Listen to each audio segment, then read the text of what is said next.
नम शिवाय मोर स्नेहर छात्र छात्री माने दीपुसर ज्ञान यूट्यूब चैनल को स्वागत करुच्ची। आज पिला माने मो plus two second arts commerce science पिला मानक पई एमआईएल ओडियार पुणी आ गोटे वीडियो नहीं आसी। पिला मन देखो आज मो 80 मार्क रो गोटे वीडियो नहीं आसी। आउ ए वीडियो रे सिलेक्शन 1 मारिकिया 2 मारिकिया 3 मारिकिया एवं लॉन्ग क्वेश्चन आलोचना करिवि। गद्य पद्य गल्पर समस्त बछा बछा क्वेश्चन पिला माने आज मु आलोचना करी। टोटाल आम एग्जाम रे फाइनल एग्जाम जो 80 मार्क रो पड़ो अविकल क्वेश्चन मु आलोचना पिला माने करी। एहीपरि टाइप रो क्वेश्चन आसीबो। आ भितर किछि क्वेश्चन परीक्षा रे आसीबार संभावना अछि। एबे पिला माने आलोचना करिबा। देखो पिला माने हमर एमआईएल रे 3 घंटार समय 80 मार्क रो आमे उत्तर दबा। प्रथमे एमसीक्यू क्वेश्चन आसीबो प्रबंधर क्वेश्चन। प्रथम क्वेश्चन नर नारी को स्वेदसिक्त शस्य क्षेत्र रे किए आकाश को चाही झाउळु थिबो बोली लेखक कहिसंती। प्रश्न उत्तर पिला मन अछि गांगुल गछ मक्का गछ शाली धन्य। उत्तर होची शाली धन्य। पिला मन देखो एटा सबले मन जो शॉर्ट क्वेश्चन छुआ हमको प्रबंध नाटा जानिते पड़िबो प्राबंधिक ना जानिते पड़िबो। जानिले हमको 1 नंबर मिलिबो 2 मार्किया 3 मार्किया रे। तेणु विषयटी पिला माने पुष्पपुर रे वर्षावन आसीची।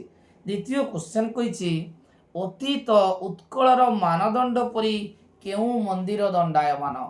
जे अतीत उत्कलर मानदंड परि केउ मंदिर दंडायमान ये पिला माने सेही पुष्पपुर रे वर्षावन आसीची। जदि कोणार्क पुरी लिंगराज उत्तर पिला माने लिंगराज मंदिर जे कि अतीत उत्कलर मानदंड परि दंडायमान। तृतीय क्वेश्चन छुआ और छुआर पीठस्थली भारतर केउ न्याय लंकारे हरिशब्द परी। पिला मन देखो परीक्षा आसे बहुत इंपोर्टेंट क्वेश्चन। एटा 3 तंडरू आसीची जे भुवनेश्वर बेहरा वर्णना करिसंती जे भारत रे सामाजिक न्याय रो स्वरूप लंकारे हरिशब्द परी। तेणु उत्तर पिला मन होची सामाजिक न्याय। नेक्स्ट क्वेश्चन विश्वविद्यालय रे गोटिए परीक्षा रे पास करितबा पिलांक केते भाग अवैध आचरण रे दंडित होइतिले। जे विश्वविद्यालय गोटे परीक्षा रे पास करथिबा पिलांको केते भाग अवैध आचरण दंडित होइतिले। 1 तृतीयांश 2 तृतीयांश ना 3 तृतीयांश। पिला मन को मन रख एटा स्वाधीन देशर शिक्षा चिंता रो आसीची। डी प्राबंधिक गोलक बिहारी दल वर्णना करिसंती जे विश्वविद्यालय गोटे परीक्षा रे पास करथिबा पिला को 1 तृतीयांश अवैध आचरण रे दंडित होइतिले। नेक्स्ट क्वेश्चन प्राबंधिक योजना अपेक्षा काहाकू अधिक गुरुत्व देवा आवश्यक बोली कहा जायछि। एटारे मन रखो पिला माने प्रबंधर प्राबंधिक हले स्वाधीन देशर सॉरी भुवन गोलक बिहारी धळ एटा स्वाधीन देशर शिक्षा चिंतार आसी सेटा वर्णना करिसंती जे प्राबंधिक योजना अपेक्षा शिक्षा को अधिक गुरुत्व दे बोली कहिसंती। कारण पिला मन मन रखताओ जे जदि आमे शिक्षा द्वारा कि लोकन को सचाड़ीबा जे शिक्षा द्वारा लोकन को मन को सजाड़ीबा ताहा पर जदि आमे योजना कथा कहिबा ताहले योजना फलप्रद हेई परिबो। देखो पिला माने प्रबंधर 1 मारिका 5टा गला तापरे प्रबंधर 1 मारिका 3टी आसीबो। गोटिए धाड़ रे उत्तर दियो। प्रथम क्वेश्चन कहिछि किए उत्कल भूमिर मानदंड परि दंडायमान। उत्तर होछि पिला माने लिंगराज मंदिर उत्कल भूमिर मानदंड परि दंडायमान। गोटिए धाड़ लिखिबा। द्वितीय क्वेश्चन मनीष मन को प्रथमे केउथिरे सजाड़ी ताको योजना कथा कहले से बुझी पारिबो। पिला मन देखो मनीष मन को प्रथमे शिक्षा रे सजाड़ीबा तापर ताको योजना कथा कहले से बुझी पारिबो। तृतीय क्वेश्चन नेता मानकर राजनैतिक पट परिवर्तन परे केउ खेल आरंभ हुए। मनता पिला माने नेता मानकर राजनैतिक पट परिवर्तन परे बाउंस राणी खेल आरंभ हुए। एबे पिला माने 3 नंबर को जिबा जोटा कि हमर 2 मार्किया 2टा पड़िबो। परीक्षा रे हमको 3टी क्वेश्चन देइतिबो प्रबंध रे। ए 3टी क्वेश्चन लु आमे 2 मार्किया करिबा। पिला मन देखो प्रबंधर नाम आ प्राबंधिकक नाम लिखिले 1 मार्क एवं ता विषय रे लिखिले 1 मार्क। प्रथम क्वेश्चन कहिछि जे प्राबंधिक जलद को अति परिचित करी गति करिबा को कहिचंती काहे की। एटा पिला माने पुष्पपुर रे वर्षावरण रो आसीची। एटारे प्राबंधिक कृष्णचंद्र पाणिग्राही वर्णना करिसंती। पिला माने देखो दुई मारिका और 3 मारिका खाली मु विषय गुड़ा कहीदे कारण जदि मुझे एलाबोरेट करी भिडियोटी बहुत लेंदी हो से मु क्वेश्चन गुड़िया खाली कहीदेवी खाली एमसीक्यू क्वेश्चन उत्तर गुड़ डिस्कसन करी। द्वितीय क्वेश्चन पिला माने कही शिक्षा राज्य रे देखा जाउतुवा निरुपाय अवस्था केउ माने जानुछंती। एटा पिला माने स्वाधीन देशर शिक्षा चिंतारू आसीची। एटारे प्राबंधिक गोलक बिहारी दल वर्णना करिसंती। नेक्स्ट क्वेश्चन पिला माने जेउटी शिक्षित भोटदाता माने उदासीन सेटारे कोन हुए। एटा पिला माने तीन तुंडरे आसी प्राबंधिक ले भुवनेश्वर बेहेरा जेउटी शिक्षित भोटदाता ने उदासीन होबे सेठी कोन हबो ना राधु अगाधु पाणु भली असाधु प्रकृतिर लोक मानकर जय हम से कला को धला करेंगे धला को कला कर सिद्धस्त हो। नेक्स्ट क्वेश्चन 4 नंबर देख पिला माने 3 मारिक आम गोटे करते पड़ो किंतु 2टा क्वेश्चन दे 60 रु 80 शब्द करवा। प्रथम क्वेश्चन कही बनावासी ठारे बदान्यता देखा प्राबंधिक जलद को अनुरोध कहीं पिला माने पुष्पपुर वर्षावन आसी प्राबंधिक कृष्णचंद्र पाणिग्राही वर्णना कर बनवासी लोक मैंने अत्यंत सरल से ईश्वर भक्त बहुत परिश्रमी कारण फसल अमल कले परिवार चले तेणु से आग्रहर सहित जलद को अपेक्षा करिसेंती बारिबा को स्वागत करने अनाई रही से प्राबंधिक जलद को बदान्यता देखापी कहते कारण दरिद्र ठारे ही बदान्यतार महत्व गढ़ी उठी था।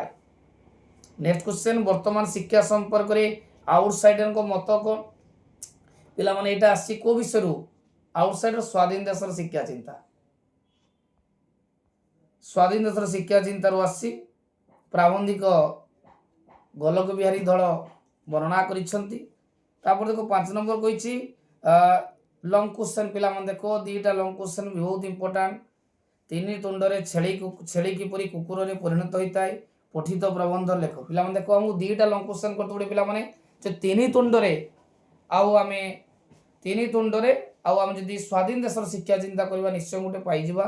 3 तुंडरे छेली किपरि कुकुर रे परिणत होता है पठित प्रबंध रे आलोचना कर। द्वितीय है शिक्षा व्यवस्था उपरे गुरुत्व ही देशर भविष्य सुरक्षित रखी पारती यार यथार्थता विचार करे ये पिला माने स्वाधीन देश शिक्षा चिंतार आसो पिला माने। एवं पिला माने कविता विभाग को जीवा जोटी एमसीक्यू क्वेश्चन आगे आलोचना करवा। प्रथम क्वेश्चन कही कटकर बारवाटी दुर्ग में बसीथिबा दरबार रे चंद्रशेखर सिंह सामंत को क्यों उपाधि रे सम्मानित करा जाइथिला। उत्तर पिला मन होची महामहोपाध्याय। नंबर ख बड़पण लाभ करथिबा व्यक्ति निकटरे कहार वज्रदांत भांगी थाए इंद्रंकर अंतंकर कुबेरंकर मनताओ जी बड़पण गति लाभ करते व्यक्ति निकटरे अंतक माने जमर वज्रदांत भांगी जाए। राज राजेश्वर बोली कहा कुआ जाइछि पिला मन देखो राज राजेश्वर बोली रामचंद्र को कुआ जाइछि। बंदी कौन देखा इच्छा करी द्वार बंद न करने को सिपाही को अनुरोध करिसंती जे बंदी कौन देखा इच्छा करिसंती। उत्तर होची प्रणय प्रभाव। कवि मानव पुत्र को कहा सम निष्पेष देवा कहते जे कवि मानव पुत्र को कीट समूह परि निष्पेष देवाई कहते। एबे पिला माने आमे कवितार एक मारिके आलोचना कले एबे गोटे धाड़ी रे उत्तर दियो आलोचना करिबा। यज्ञ काल रे रामचंद्रक सद्गुण काहींकी बढ़ी जाउतो बोली कहा जाइछि। देखो यज्ञ काल रे रामचंद्रक सद्गुण काहींकी बढ़ी जीवो।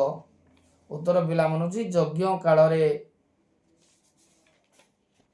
रामचंद्र सद्गुण बढ़ी जावार कारण होची मुग्ध बधु मुग्ध हेब बोली यज्ञ काल रामचंद्र सद्गुण बढ़ी जातो सीता अनुमान करिसंती जे रामचंद्र अश्वमेध यज्ञ रे नूतन विवाह करिसंती एवं नुआ रानी को मुख दर्शन करी समग्र अयोध्यावासी को द्वारा यज्ञटी सद्गुण रे बढ़ी जाउतबो। तृतीय क्वेश्चन अस्तकालीन सूर्यंकर कमल किरण को कवि का सहित तुलना करिसंती जे अस्तकालीन सूर्यंकर कमल किरण को कवि आश्वासना ସ୍ନେହ ଆଦର କରିବା ସହିତ ତୁଳନା କରିଛନ୍ତି। ନେକ୍ସଟ କ୍ୱେଶ୍ଚନ୍, ହୀନ ଦାସତ୍ୱ ବିରୋଧରେ ଦୃଢ଼ ରୂଢ଼ ହୋଇ ପ୍ରତିଶୋଧ ନେବା କବି କ୍ୱେଶ୍ଚନ୍ ହେଉଛି ହୀନ ଦାସତ୍ୱ ବିରୋଧରେ ଦୃଢ଼ ଓ ରୂଢ଼ ହୋଇ କ'ଣ କରିବାକୁ କବି କହିଛନ୍ତି ନା ପ୍ରତିଶୋଧ ନେବାକୁ କବି କହିଛନ୍ତି। ଏବେ ପିଲାମାନେ ଆମେ 2 ମାର୍କିଆ କ୍ୱେଶ୍ଚନ୍ ଆଲୋଚନା କରିବା କବିତାରେ। ପ୍ରଥମ କ୍ୱେଶ୍ଚନ୍ କହିଛି ବିଶ୍ୱବିଜୟୀ ଆଲେକଜାଣ୍ଡାର କାହିଁକି ଅଶ୍ରୁସିକ୍ତ ଗଣ୍ଡ କରିଥିଲେ। ଏଟା 2 ମାର୍କିଆ କ୍ୱେଶ୍ଚନ୍ ଯେ ଏଟା ହେଉଛି କୋଉ କବିତାରୁ ଆସି ନା ବଡ଼ପଣ କବିତାରୁ ଆସି। କବି କିଏ? ରାଧାନାଥ ରାୟ। ଏଠାରେ ବର୍ଣ୍ଣନା କରିଛନ୍ତି ଯେ ଜିଣିବାକୁ ଆଉ ରାଜ୍ୟ ନଥିବାରୁ ସ୍କନ୍ଦର ବା ଆଲେକଜାଣ୍ଡାର ସମୁଦ୍ର କୂଳରେ ପହଞ୍ଚି କାନ୍ଦି ପକାଇଥିଲେ। ଦ୍ୱିତୀୟ କ୍ୱେଶ୍ଚନ୍, ଅସ୍ତକାଳୀନ ସୂର୍ଯ୍ୟଙ୍କର କବଳ କିରଣକୁ କବି କାହା ସହିତ ତୁଳନା କରିଛନ୍ତି। ସରିଛୁଆ ମୁକ୍ତ ବଧୂକୁ ମୁଗ୍ଧ କରିବା ପାଇଁ ରାମଙ୍କ ଠାରେ କ'ଣ ବଢି ଯାଉತು ବୋଲି କବି କହିଛନ୍ତି। ଏଟା ହେଉଛି ତପଶୀଲ ପତ୍ର। କବି ଗଙ୍ଗାଧର ମେହର ବର୍ଣ୍ଣନା କରିଛନ୍ତି ଯେ ରାମଚନ୍ଦ୍ର ଯଜ୍ଞ କାଳରେ ସବୁ ପଟ୍ଟବସ୍ତ୍ର ସବୁ ଦାନ ଦଉଥିବେ, ସମସ୍ତ ଲୋକମାନେ ବସିଥିବେ, ନବମାମା ତାଙ୍କର ବାମ ପାଖରେ ବସିଥିବେ ଏବଂ ସମଗ୍ର ଅଯୋଧ୍ୟାବାସୀ ନବମାମାଙ୍କର ମୁଗ୍ଧ ବା ମୁଖ ଦେଖି ମୁଗ୍ଧ ହେଉଥିବେ ବୋଲି କୁହାଯାଇଛି। ନେକ୍ସଟ କ୍ୱେଶ୍ଚନ୍, ସନ୍ଧ୍ୟାର ଅନୁରାଗ ରଙ୍ଗରେ ବିରହ ଦୁଃଖର କାଳିମା କିପରି ଥିଲା। ଏଟା ପିଲାମାନେ ବନ୍ଦୀର ବିରହ ବ୍ୟଥାରୁ ଆସିଛି। ଏଠାରେ କବି ଗୋପବନ୍ଧୁ ଦାସ ବର୍ଣ୍ଣନା କରିଛନ୍ତି ଯେ ସନ୍ଧ୍ୟା ସମୟ ଯେତେବେଳେ ଆସିଯାଇଛି ସେତେବେଳେ ସୂର୍ଯ୍ୟଙ୍କ ନିକଟରେ ବିଷାଦ ରେଖା ଦେଖା ଦେଇଛି ଏବଂ ପୃଥିବୀ କାନରେ କହିଛନ୍ତି ମୁଁ ଶୀଘ୍ର ଫେରି ଆସିବି। ଏବଂ ଏହି ସମୟରେ ଯେଉଁ ପକ୍ଷୀମାନେ ଫେରୁଛନ୍ତି ତାଙ୍କର ଗାନ ଥିଲା କରୁଣ ଏବଂ ତରୁଲତାଗଣ ସୂର୍ଯ୍ୟଙ୍କୁ ପାଦରେ ପ୍ରଣାମ କରୁଛନ୍ତି, ଛାଇ ପ୍ରଦାନ କରି ପ୍ରଣାମ କରୁଛନ୍ତି। ନେକ୍ସଟ ପିଲାମାନେ ଏବେ 3 ମାର୍କିଆ କ୍ୱେଶ୍ଚନ୍ ଆଲୋଚନା କରିବା।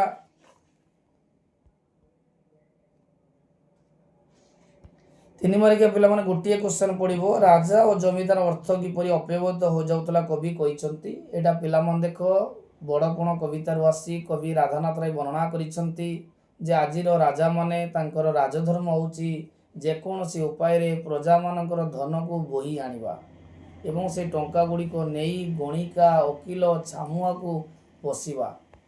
ଦ୍ୱିତୀୟ କ୍ୱେଶ୍ଚନ୍ କହିଛି ଉତ୍ପୀଡ଼ନର ଜୟ ହଉ କହିବାର କବିଙ୍କର ଉଦ୍ଦେଶ୍ୟ କ'ଣ। ଯେ ଉତ୍ପୀଡ଼ନର ଜୟ ହଉ କହିବା ପଛରେ କବିଙ୍କ ଉଦ୍ଦେଶ୍ୟ କ'ଣ। ପିଲାମାନେ ଦେଖ এই କବିତାଟି କେଉଁ ବିଷୟରୁ ଆସିଛି ନା ବାର୍ତ୍ତା କବିତାରୁ ଆସିଛି। କବି ସଚ୍ଚିଦାନନ୍ଦ ରାୟ ବର୍ଣ୍ଣନା କରିଛନ୍ତି ଯେ ପୀଡ଼ନର ଜୟ ହଉ ବୋଲି କହିଛନ୍ତି, କାରଣ ଯେତେ ଆମର ପୀଡ଼ା ବଢ଼ିବ ଆମେ ପୀଡ଼ାର ଉପଶମ କରିବା ପାଇଁ ଚେଷ୍ଟା କରିବା। ଯଦି ଦରିଦ୍ର ଅବହେଳିତ ଲୋକମାନଙ୍କୁ ସାହୁକାର ଜମିଦାର ମାନେ ବାରମ୍ବାର ଅତ୍ୟାଚାର କରିବେ, ଯେତେ ଅତ୍ୟାଚାର କରିବେ ସେତେ କ'ଣ ହେବ କଷ୍ଟ ବଢ଼ିବ, ତାପରେ ସେମାନେ ତାର ଦୂରୀକରଣ ପାଇଁ ଚେଷ୍ଟା କରିବେ। ଏବଂ ଆଜିର ମାନବ ପୁତ୍ରକୁ ସେ କହିଛନ୍ତି ଦଗ୍ଧ ଭସ୍ମ ହୋଇ ଶ୍ରେଣୀ ଚେତନାର ପଦକ୍ଷା ଗ୍ରହଣ କରି ପୀଡ଼ନକୁ ନିର୍ମୂଳ ତାର ମୂଳୋତ୍ପାଟନ କରିବା ପାଇଁ କହିଛନ୍ତି ଏବଂ ସେନ ପରି ପ୍ରତିଶୋଧ ନେବା ପାଇଁ କହିଛନ୍ତି। 5 ମାର୍କିଆ କ୍ୱେଶ୍ଚନ୍ ଦେଖ ଲଙ୍ଗ କ୍ୱେଶ୍ଚନ୍ ସହିତ ସିଲେକ୍ସନ ଅଛି। ତପସ୍ୱିନୀ ପତ୍ର କବିତାରେ ସୀତାଙ୍କ ନାରୀ ମନସ୍ତତ୍ୱ କିପରି ପ୍ରତିଫଳିତ ହୋଇଛି ଆଲୋଚନା କର। ତପସ୍ୱିନୀର ପତ୍ର ପିଲାମାନେ ମନେ କରି ପଢ଼ିବ, ପରୀକ୍ଷାରେ ଆସିବ। ଦ୍ୱିତୀୟ ହେଲା ଅନ୍ତ ପ୍ରକୃତି ସହିତ ବହି ପ୍ରକୃତି କିପରି ପଠିତ କବିତା ବନ୍ଦୀର ବିରହ ବ୍ୟଥାରେ ପ୍ରକାଶିତ ବିଚାର କର। ମାନେ ବନ୍ଦୀର ବିରହ ବ୍ୟଥାରୁ ମଧ୍ୟ ଲଙ୍ଗ କ୍ୱେଶ୍ଚନ୍ ଆସିବ। ବନ୍ଦୀର ବିରହ ବ୍ୟଥା ଏବଂ ତପସ୍ୱିନୀ କରିଦେଲେ ପିଲାମାନେ ପାଇଯିବ। ଗ୍ରୁପ ସି ପିଲାମାନେ ଗଳ୍ପ ବିଭାଗକୁ ଯିବା। ଯେ ମହାଜନ ବାବୁ ବଳରାମ ବଳଙ୍କର ଘର ଓଡ଼ିଶାର କେଉଁ ଅଞ୍ଚଳରେ। ପ୍ରଥମେ ଗଳ୍ପରେ ପିଲାମାନେ MCQ 5ଟା ପଡ଼ିଥିବ, ତେଣୁ ବଳରାମ ବଳଙ୍କର ଘର ହେଉଛି କେଉଁଠି ନା ଓଡ଼ିଶାର ବାଲେଶ୍ୱର ଜିଲ୍ଲାରେ। ଦ୍ୱିତୀୟ କ୍ୱେଶ୍ଚନ୍ ପିଲାମାନେ ହେଉଛି ଘର ଭିତର କାହାର ଶବ୍ଦ ଶୁଣି ରାୟ ବାହାଦୁର ହଠାତ୍ ଚମକି ପଡ଼ିଲେ। ଯେ ଘର ଭିତରେ କାହାର ଶବ୍ଦ ଶୁଣି ରାୟ ବାହାଦୁର ଚମକି ପଡ଼ିଥିଲେ। ଉତ୍ତର ପିଲାମାନେ ହେଉଛି କାହାର ଶବ୍ଦ ଶୁଣି ରାୟ ବାହାଦୁର ଚମକି ପଡ଼ିଲେ। ଅପସନ୍ କହିଛି ଘଣ୍ଟ ଧ୍ୱନି, ଶଙ୍ଖ ଧ୍ୱନି, ହୁଳହୁଳି, ପୂଜା ଆଳତୀ। ଉତ୍ତର ପିଲାମାନେ ହେଉଛି ଶଙ୍ଖ ଧ୍ୱନି। ମାତାଜୀଙ୍କ ହାତ ତିଆରି କେଉଁ ଖାଦ୍ୟ ଥରେ ଯିଏ ଖାଇଛି ଜୀବନ ସାରା ଭୁଲି ପାରିବନି। ପିଲାମାନେ ଗୋଟେ ଉପମା ନୁହେଁ, ହାଲୁଆ, ମାତାଜୀଙ୍କ ହାଲୁଆ ଖାଦ୍ୟ ଯିଏ ଥରେ ଖାଇଛି ଆଉ ଜୀବନରେ ଭୁଲି ପାରିବନି। ନେକ୍ସଟ କ୍ୱେଶ୍ଚେନ୍, କିଏ ଗୀତ ବୋଲି ପାରୁଥିବା ଗଛଲତା ଓ ମେଘମାଳା ଭିତରୁ ଝରି ଆସୁଥିବା ସାତରଙ୍ଗୀ ନଦୀର ଅଜବ ଦୃଶ୍ୟ ଦେଖେ? ନା କମ୍ଭୁଗ୍ରୀବ। ମନତ ପୁଷ୍କରଣୀରେ ଯେଉଁ କଇଁଚଟି ଥିଲା ତା ନାଁ ହେଉଛି କମ୍ଭୁଗ୍ରୀବ। ସିଏ ଅଜବ ଦୃଶ୍ୟ ସବୁବେଳେ ଦେଖେ। ଗୋପାଳର ନାଁ ବାବୁ ଗୋପାଳ ଚନ୍ଦ୍ର ମହାପାତ୍ର ବୋଲି କିଏ ଲେଖିଥିଲେ? ନା ଉତ୍ତର ହେଉଛି ଗୁମାସ୍ତା ଲେଖିଥିଲେ। ନେକ୍ସଟ କ୍ୱେଶ୍ଚେନ୍ ପିଲାମାନେ 11 ନମ୍ବରକୁ ଯିବା। 11 ନମ୍ବର ସରିଲା ପିଲାମାନେ 12 ନମ୍ବରକୁ ଯିବା। 12 ନମ୍ବର କ୍ୱେଶ୍ଚେନ୍ ପିଲାମାନେ କହିଛି କଲିକତାରେ କେତେବେଳେ ତପ ପଡ଼େ? ଏଇଟା ପିଲାମାନେ 1 ମାର୍କିଆ କ୍ୱେଶ୍ଚେନ୍ ଯେ କଲିକତାର କେତେବେଳେ ତପ ପଡ଼େ? ନା କଲିକତାର କୁକୁଡ଼ା ଡାକ ଆଗରୁ ତପ ପଡ଼େ ବୋଲି କୁହାଯାଇଛି। ଯେ କୁକୁଡ଼ା ଡାକ ଆଗରୁ କଲିକତାର ତପ ପଡ଼େ ବୋଲି କୁହାଯାଇଛି। ଦ୍ୱିତୀୟ କ୍ୱେଶ୍ଚେନ୍, ରୂପନାରାୟଣ କି ସନେକା ଦୋକାନ କେଉଁଠି ଥିଲା? ଯେ ରୂପନାରାୟଣ କି ସନେକା ଦୋକାନ ଗଧୁଳିଆରେ ଥିଲା। ତୃତୀୟ କ୍ୱେଶ୍ଚେନ୍, ଅର୍ଦ୍ଧକୋଶ ଅତିକ୍ରମ କଲା ପରେ ହଂସ ଯୁଗଳ ଓ କଚ୍ଛପ କେଉଁଠି ଅବତରଣ କରିଥିଲେ? ଯେ ଅର୍ଦ୍ଧକୋଶ ଅତିକ୍ରମ କଲା ପରେ ହଂସ ଯୁଗଳ କଚ୍ଛପ ଏକ ଅନୁଜ ପାହାଡ଼ ଉପରେ ଅବତରଣ କରିଥିଲେ। ନେକ୍ସଟ 13 ନମ୍ବରକୁ ଯିବା ପିଲାମାନେ। 2 ମାର୍କିଆ କ୍ୱେଶ୍ଚେନ୍ ଆଲୋଚନା କରିବା। ପ୍ରଥମ କ୍ୱେଶ୍ଚେନ୍ କହିଛି ସ୍ୱାଧୀନତା ମନୁଷ୍ୟର ଜନ୍ମଗତ ଦାବି। ଏକଥା କିଏ କାହାକୁ କାହିଁ କହିଥିଲେ? ପିଲାମାନେ ଦେଖ, ଏଇ ଯେଉଁ ସ୍ୱାଧୀନତା ମନୁଷ୍ୟର ଜନ୍ମଗତ ଦାବି ଏଇଟା ପତାକା ଉତ୍ତୋଳନରୁ ଆସିଛି। ଗାଳ୍ପିକ ସୁରେନ୍ଦ୍ର ମହାନ୍ତି କହିଛନ୍ତି ଯେ ଅରୁଣ ଯେ ସ୍ୱାଧୀନତା ହେଉଛି ମନୁଷ୍ୟର ଜନ୍ମଗତ ଦାବି ବୋଲି କହିଥିଲେ। ଏଇଟା ସିଏ ତାଙ୍କ ବାପା ସୋମନାଥ ମହାପାତ୍ରଙ୍କୁ କହିଥିଲେ। ଦ୍ୱିତୀୟ କ୍ୱେଶ୍ଚେନ୍, କୈଶୋରର କୌତୂହଳୀ ଆଖି ନେଇ ଅଶୋକ କ'ଣ ଦେଖୁଥିଲେ? ଏଇଟା ପିଲାମାନେ ରୂପନାରାୟଣ ସା ଗଳ୍ପରୁ ଆସିଛି। ଗାଳ୍ପିକ ଅଖିଳମୋହନ ପଟ୍ଟନାୟକ ବର୍ଣ୍ଣନା କରିଛନ୍ତି ଯେତେବେଳେ ଅଶୋକ ବଡ଼ ହୋଇଯାଇଛନ୍ତି, ସରକାରୀ ଚାକିରି କରିଛନ୍ତି, ଯେତେବେଳେ ବନାରସକୁ ଯାଇଛନ୍ତି ସେତେବେଳେ ଲାଇଟ୍ ପୋଷ୍ଟ ପାଖରେ ଆଉଜି ତାଙ୍କର ପୁରୁଣା ସ୍ମୃତିକୁ ମନେ ପକାଇଛନ୍ତି। ଯେ ନିଜର ପିଲାଦିନର ଗୁରୁ ରୂପନାରାୟଣ ସାଙ୍କ କଥା ମନେ ପକାଇଛନ୍ତି ଏବଂ ବନାରସର ସମସ୍ତ କାରୁକାର୍ଯ୍ୟ କଥା ମଧ୍ୟ ମନେ ପକାଇଛନ୍ତି। ନେକ୍ସଟ କ୍ୱେଶ୍ଚେନ୍, ଯୁଦ୍ଧଟି ଅଭାବରେ ଦୁର୍ଦ୍ଦଶା ସିନା କିଏ କାହାକୁ କହିଥିଲେ? ଏଇଟା ପିଲାମାନେ ଆକାଶ କଇଁଛ ଗଳ୍ପରୁ ଆସିଛି। ଗାଳ୍ପିକ ମନୋଜ ଦାସ ବର୍ଣ୍ଣନା କରିଛନ୍ତି ଯେତେବେଳେ କଚ୍ଛ ମାଂସ ସମସ୍ତେ ଖାଇବେ ବୋଲି ଇଚ୍ଛା ପ୍ରକାଶ କରିଛନ୍ତି ସେତେବେଳେ ରାଜା ଅନୁଭବ କରିଛନ୍ତି ଯେ ସେନାପତିଙ୍କୁ ଗଣ୍ଠିପାତ ରୋଗ ହୋଇଗଲାଣି, ମନ୍ତ୍ରୀଙ୍କ ମୁଣ୍ଡ କାମ କରୁନାହିଁ, ସୈନ୍ୟମାନେ ମୋଟା ହୋଇଗଲେଣି। ସେଥିପାଇଁ ସେ ଭାବିଛନ୍ତି ଯେ ଯୁଦ୍ଧ ଅଭାବରୁ ଏସବୁ ହେଇଛି ବୋଲି କହିଛନ୍ତି। ଏବେ ପିଲାମାନେ 3 ମାର୍କିଆ କ୍ୱେଶ୍ଚନ୍ ଆଲୋଚନା କରିବା ଯେ ଗଙ୍ଗାର କେଉଁ ଦୃଶ୍ୟ ମୁକ୍ତକେଶୀ ଦ୍ରୌପଦୀର ବେଣୀବନ୍ଧନ ପରି ମନେ ହୋଇଛି? ବେଣୀବନ୍ଧନର ଲଗ୍ନ ଅତିକ୍ରମ କରି ଦୃଶ୍ୟ କିପରି ବର୍ଣ୍ଣନା କରାଯାଇଛି? ପିଲାମାନେ ଦେଖ, ଏଇଟା 3 ମାର୍କିଆ ପିଲା ପ୍ରଥମେ ଗଳ୍ପ ନାଁ ଲେଖିବା। ରୂପନାରାୟଣ ସା ଗାଳ୍ପିକ ଅଖିଳମୋହନ ପଟ୍ଟନାୟକ ବର୍ଣ୍ଣନା କରିଛନ୍ତି ଯେ ଗହମ ରଙ୍ଗର ପାଣି ଗଙ୍ଗା ନଦୀରେ ପଡ଼ି ଲାଲେ ଲାଲ ଲାଗୁଥିଲା, ତାହାକୁ ଦ୍ରୌପଦୀଙ୍କ ବେଣୀବନ୍ଧନ ଦୃଶ୍ୟ ସହିତ ତୁଳନା କରିଛନ୍ତି। ଦ୍ୱିତୀୟ କ୍ୱେଶ୍ଚେନ୍, ଗୋପାଳ କିପରି ମହାଜନ ବଳରାମଙ୍କ କଲିକତା ଗଦିରେ ପହଞ୍ଚିଥିଲା? ପିଲାମାନେ ମନେ ରଖିଥାଅ ଯେ ଗଳ୍ପରେ 5 ମାର୍କିଆ ପଡ଼ିବନି, 3 ମାର୍କିଆ ପଡ଼ିବ। ତେଣୁ ଗୋପାଳ ଗାଁରେ ଯେତେବେଳେ ଥିଲା, ଛୋଟ ଛୁଆ ଥିଲା, ସେତେବେଳେ ବଳ ତାଙ୍କ ଘର ହେଉଛି ଯାଜପୁର ଅଞ୍ଚଳରେ। ସିଏ କ'ଣ କରିଥିଲେ ନା ସାଥିରେ ଗୋପାଳକୁ କଲିକତା ନେଇଯାଇଥିଲେ ଏବଂ ତାର ଦେଖାଶୁଣା କଲେ ଏବଂ ଶେଷରେ ଗୋପାଳ ବାବୁଙ୍କର ସେବା କଲା, ରୋଷେଇ ମଧ୍ୟ କଲା, ଶେଷରେ ତାଙ୍କ ବେପାର ମଧ୍ୟ ଅଂଶୀଦାର ହୋଇଥିଲା। ପିଲାମାନେ ଦେଖ, ଏଇଟା ହେଉଛି ସଭ୍ୟ ଜମିଦାର ଗଳ୍ପରୁ ଆସିଛି। ଗାଳ୍ପିକ ଫକୀରମୋହନ ସେନାପତି ବର୍ଣ୍ଣନା କରିଛନ୍ତି। ଏବେ ପିଲାମାନେ ଗ୍ରୁପ ଡି କୁ ଯିବା। ମୂଲ୍ୟବୋଧ ଭିତ୍ତିକ ଶିକ୍ଷା, ଯେଉଁଟା ଆମର 3ଟି ଚାପ୍ଟର ଅଛି। ଗୁରୁ ଶିଷ୍ୟ, ଭାରତ ଭାବନା, ତୀର୍ଥଯାତ୍ରା। এই 3ଟି ବିଷୟରୁ 5 ମାର୍କ ପିଲାମାନେ ଗୋଟିଏ ବାକ୍ୟରେ ଉତ୍ତର ଦିଅ ଆସିବ। ପ୍ରଥମ କ୍ୱେଶ୍ଚନ୍ କହିଛି କବି ଧର୍ମ ବଡ଼ଦାଣ୍ଡରେ କ'ଣ ସାଉଁଟୁଛନ୍ତି? ନା କବି ଧର୍ମ ବଡ଼ଦାଣ୍ଡରେ ନିର୍ମାଲ୍ୟ କଣିକା ସାଉଁଟୁଛନ୍ତି। ନେକ୍ସଟ କ୍ୱେଶ୍ଚନ୍, ପାପ ବଙ୍କରୁ ତାରିବା ପାଇଁ କବି କାହାକୁ ଆକୁଳ ନିବେଦନ କରିଥିଲେ? ଯେ କବି ପାପ ବଙ୍କରୁ ତାରିବା ପାଇଁ ହରିଙ୍କୁ ଆକୁଳ ନିବେଦନ କରିଥିଲେ। ନେକ୍ସଟ କ୍ୱେଶ୍ଚନ୍, କେଉଁ ଉଚ୍ଛ୍ୱସିତ ତାନ ହୃଦୟରେ ଉଚ୍ଚତମ ଆଶା ଲହରାଉଥିଲା? ମନେ ରଖିଥାଅ, ଅମୃତ ସଙ୍ଗୀତର ଉଚ୍ଛ୍ୱସିତ ତାନ ହୃଦୟରେ ଉଚ୍ଚତମ ଆଶା ଲହରାଉଥିଲା।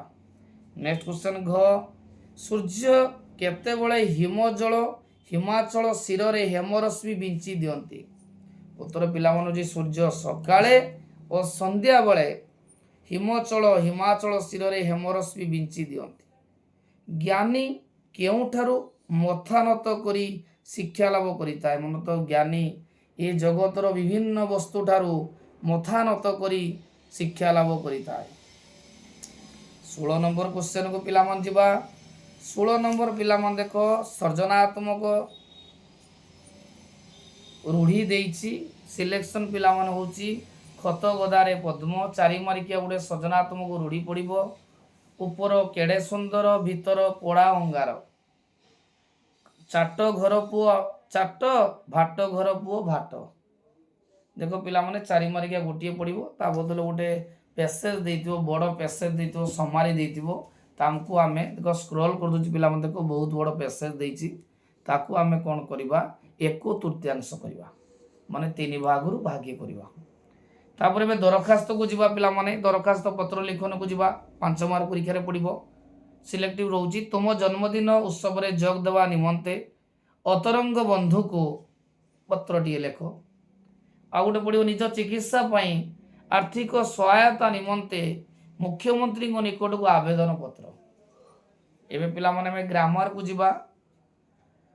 ଗ୍ରାମାର ପ୍ରଥମେ ଦେଇଛି ବିପରୀତ ଶବ୍ଦ ଇଷ୍ଟ।